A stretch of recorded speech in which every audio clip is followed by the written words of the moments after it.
যোগীঘোপার বোয়ালিমারিতে দুই যুবককে পুলিশের মারধরের ঘটনায় উত্তেজনা। পরিস্থিতি নিয়ন্ত্রণে আনতে পুলিশের শূন্যে গুলি চালনা। যোগীঘোপার বোয়ালিমারিতে মঙ্গলবার রাতে পুলিশ দুই যুবককে অযথা মারধর করে। এ নিয়ে পুলিশের সঙ্গে জনতার তীব্র সংঘাতের সৃষ্টি হয়। পরিস্থিতি ভয়ানক উত্তপ্ত হয়ে উঠলে পুলিশ গুলি চালায়।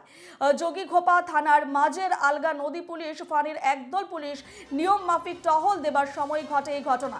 পুলিশ দলটি ঔডুবি বোয়ালিমারি সড়কে টহল দেবার সময় রাস্তার পাশে বসে থাকা দুই যুবককে মারধর করে।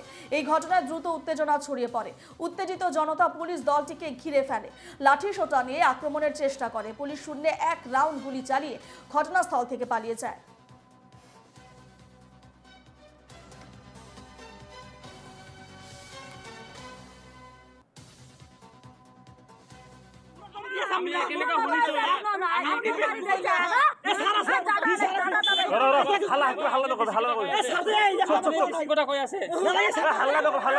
আমি ডিউটি দিব নোৱাৰে।